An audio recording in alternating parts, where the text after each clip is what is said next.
Chapter 2. Building Your Property Management Business. Welcome back to the Guide to Short-Term Rental Management. In Chapter 1, we laid the groundwork by understanding the multifaceted role of a short-term rental property manager. Now in Chapter 2, Building Your Property Management Business, we shift from defining the role to constructing the actual business itself.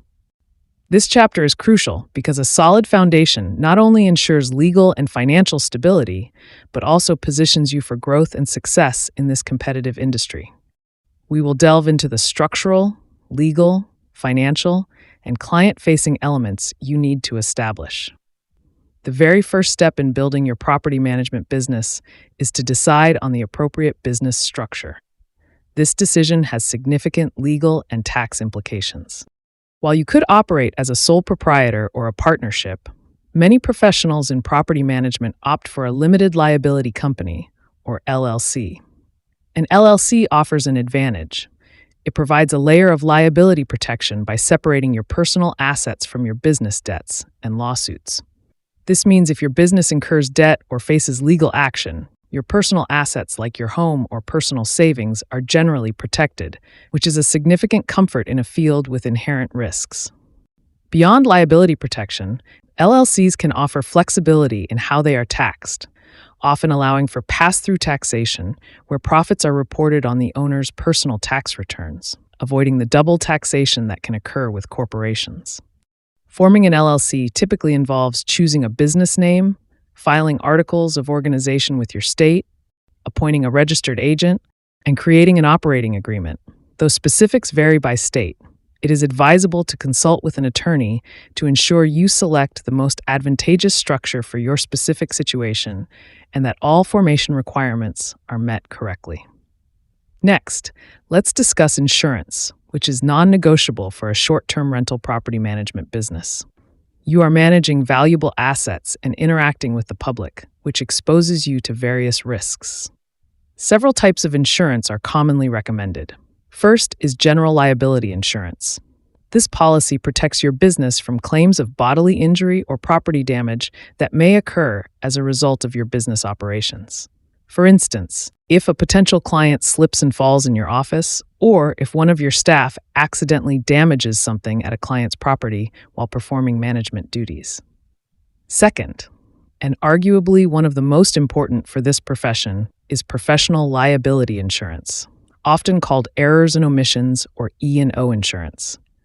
This covers you if a client claims they suffered financial loss due to negligence, an error, or an omission in the professional services you provided.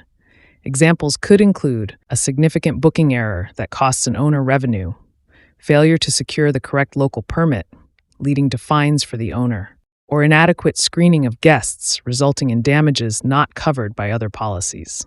Given the complexity and potential for oversight in managing short-term rentals, E&O insurance is a safeguard. If you have a physical office, you will also need property insurance for that space. With the increasing reliance on digital systems for bookings, guest data, and owner information, cyber liability insurance is increasingly considered useful for protecting against data breaches and cyber attacks. It is important to distinguish your business insurance from the insurance the property owner needs for their rental property, like landlord insurance or specialized short-term rental insurance, which we will cover in a later chapter. Your role is to manage your business risks. Finally, you must secure the necessary licenses to operate legally. These requirements vary significantly by jurisdiction, state, county, and city.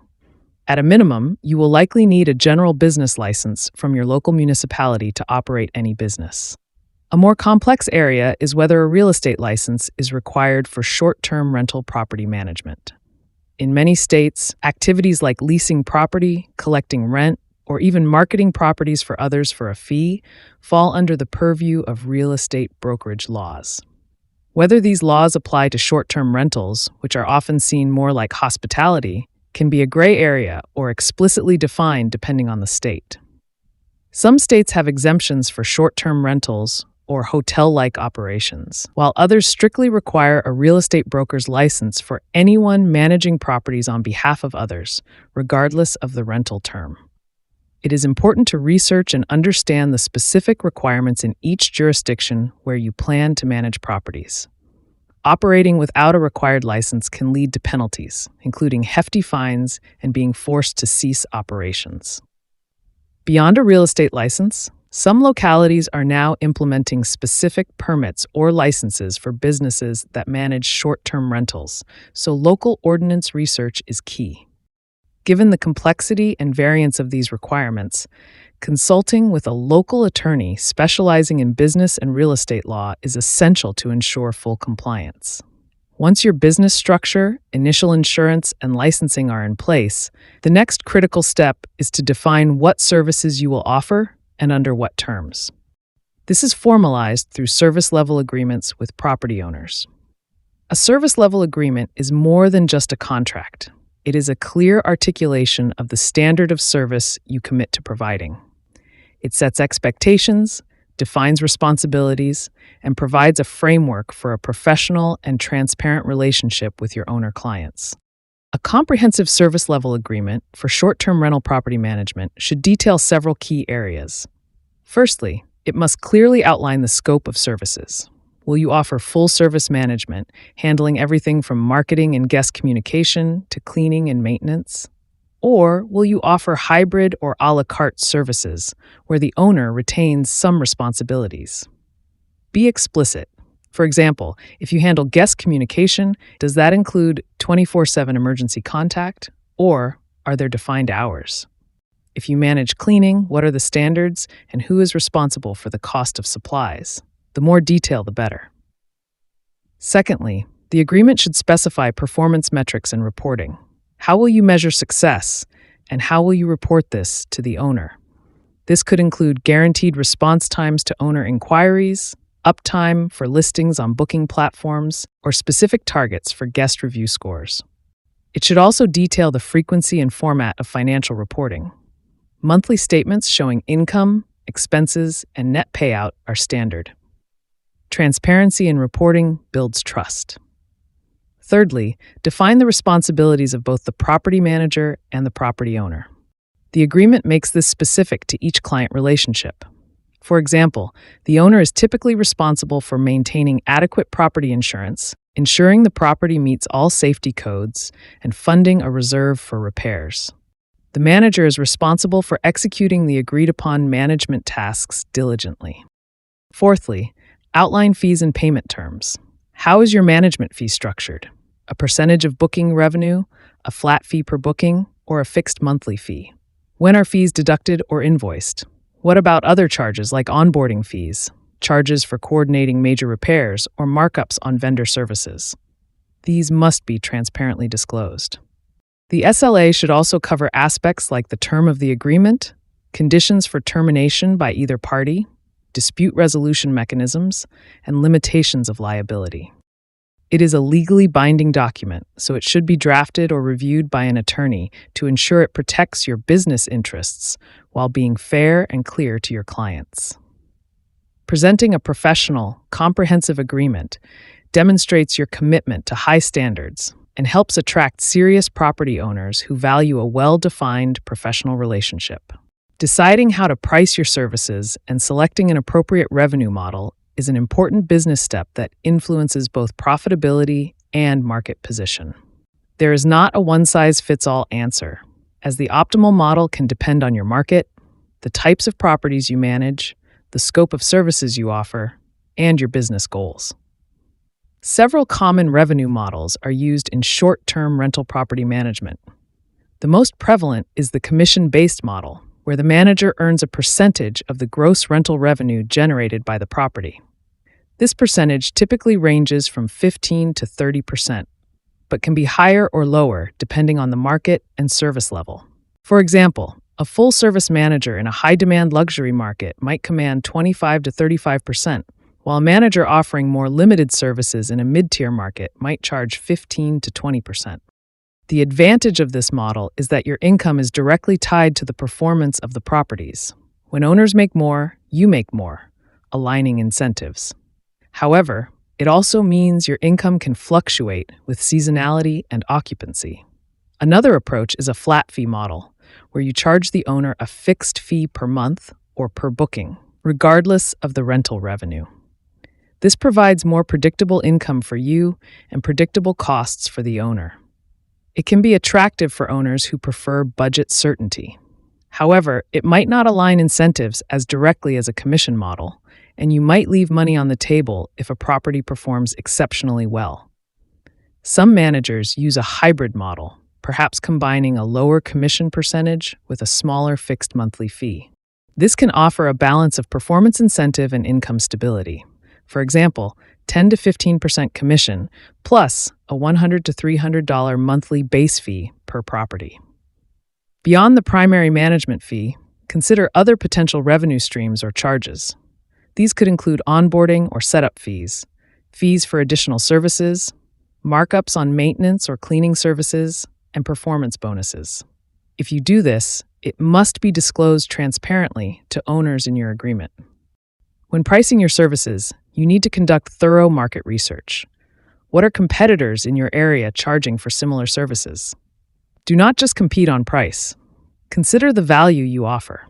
If your service is superior, includes more advanced technology, or delivers demonstrably better results, you may be able to command a higher fee. Calculate your own costs carefully. Software subscriptions, staff, insurance, marketing, office overhead, and your own time. Ensure your pricing model covers these costs and allows for a reasonable profit margin. Be prepared to articulate your value proposition clearly to justify your pricing to potential owner clients. Having a well-structured business and a fair pricing model is essential, but you also need to effectively communicate your worth to potential property owners to win their business. This involves creating a compelling value proposition and mastering your pitch. Owners are entrusting you with a significant asset and a source of income. They need to be confident that you are the best choice to maximize their returns and protect their property. Your value proposition is the core promise of what you deliver. What makes your service stand out? It is not just about the tasks you perform, but the benefits you provide. Do you offer maximized revenue, peace of mind, time savings, local expertise, superior guest experience, technology-driven efficiency, or transparency and communication? When pitching to owner clients, start by understanding their specific needs and pain points. Are they frustrated with self-managing? Are they concerned about new local regulations? Are they underperforming financially? Tailor your pitch to address their specific concerns. Be professional and prepared. Have a well-designed presentation or proposal document that clearly outlines your services, fees, and most importantly, your value proposition. Use testimonials from satisfied clients if you have them. Be confident in your pricing. If an owner pushes back on your fee, do not immediately offer a discount. Instead, reiterate the value you provide and explain how your services can lead to higher net returns for them, even with your fee. Focus on the return on investment they get from your management, not just the cost. Winning clients is also about building trust and rapport. Be personable. Listen actively. Answer questions thoroughly and honestly, and demonstrate your passion for and expertise in short-term rental management. Follow up professionally after your initial meeting. Remember, you are not just selling a service, you are building a long-term partnership. The property management agreement serves as a key part of your relationship with property owners and helps manage business risk.